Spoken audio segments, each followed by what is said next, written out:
Yun na nga po mga ka-DIY, meron na naman tayong ipapakitang isang video na para sa mga nagtatanong na kung paano ba gamitin or paano i-charge yung ating portable solar generator is ganito lang po. So, meron pa ako ditong isang solar panel sa labas, sample ko lang. Bali, pang charge ko to sa pang portable. 50 watts lang siya na solar panel. And merong MC4 connector na connected siya dito sa ating DC plug, male plug. So bali itong portable generator natin is may built-in na MPPT charge controller na siya sa loob. So bali ito meron siyang 150 watts na MPPT charge controller, good for 150 watts solar panel, and meron siyang built-in inverter also.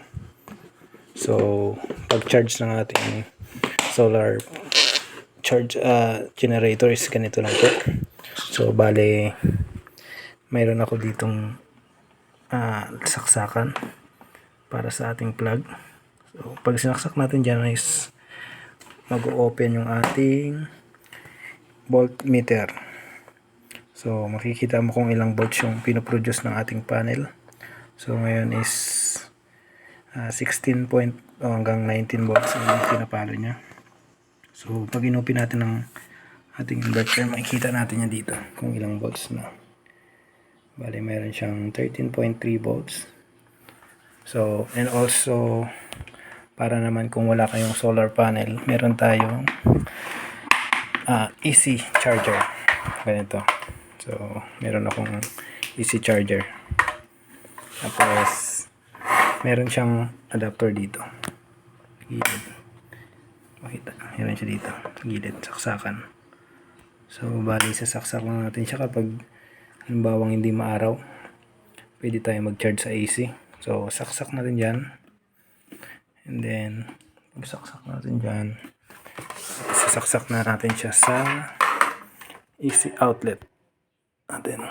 So kapag nag-red at umandar yung cooling fan niya, is ibig sabihin nagcha-charge tong ating portable solar generator. Yan. As you can see, pumapalo siya ng 9.0 amps. Kasi itong charger natin na to is 14 volts, 14.6 volts, tapos 10 amps na siya. So almost fast charger na siya. So kayang i-charge ang ating portable generator ng almost 4 hours.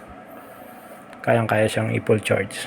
So nga pala yung aking pangalan para sa mga magkakontak. And sa ang ating portable generator is itong personal ko is good for 150 watts lang na inverter. Bali pang mga small setup mo siya. So as you can see, maliit lang inverter niya. Maliit lang kasi na box yung ginamit ko. So yun yung inverter niya. And ito naman yung capacitor type niya na balancer. Ito naman yung kanyang DALI BMS.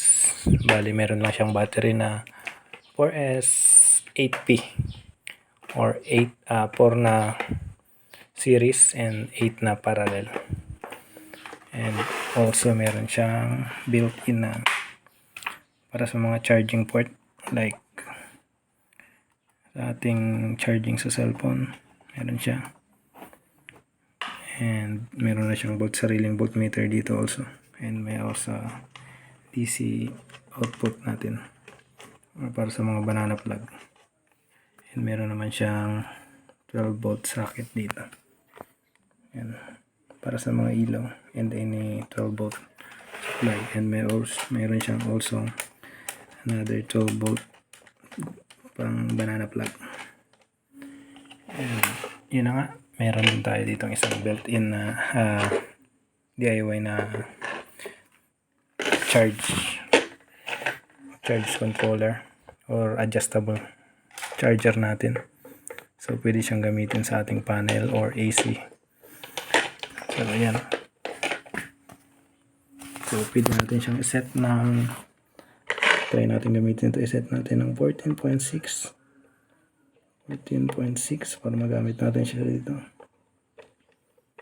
14.6 kasi kailangan natin 14.6 para mag-charge ang ating portable solar generator.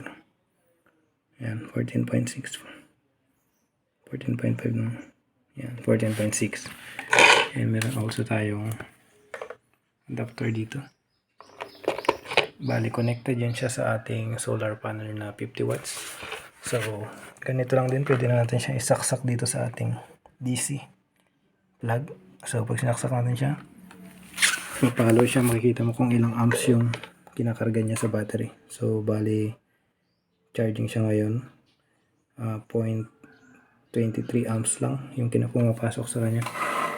Kasi mapupul na rin tong ating charger, portable solar generator. So, pag nag-charge siya, makikita mo dito sa kanyang monitor. Yan ang pinapalo niya na charging sa battery. Bali, yan.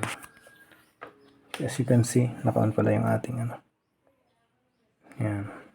Pumapasok sa battery.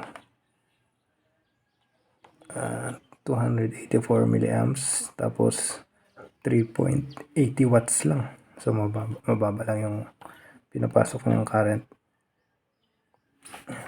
So, yun lang po. Okay, DIY. And also, example natin kung paano natin paganahin yung ating portable generator. So, meron tayo ditong load na lights. Pang lang to. Yan, bali dito yung saksakan. Ating portable generator. Meron siyang dalawang AC output. Yan. So, connected siya. So, paano paganahin ang ating portable? Meron tayong dito. Ito yung switch ng ating inverter. Yan, nilagyan ko ng hazard na sticker para hindi mapindot. So, bali naka-close din siya. Kapag naka-lock, hindi mo mapipindot yung ating inverter. So, parang safety, niya na rin. Safety, para safe ang ating portable generator. So, hindi basta-basta mapipindot. So, nakatago siya doon sa lock. So, pag naka-lock, hindi mapipindot yung ating pindutan. So, kailangan may open and pindot. And maririnig mo yung andar ng ating inverter. So, nag-aandar siya. And also, yan. Nag-power up na yung ating lights. May off din siya dito. And makikita mo naman kung ilang voltage tsaka anong gagamitin niya pag umandar siya. So, yun lang po. Maraming salamat.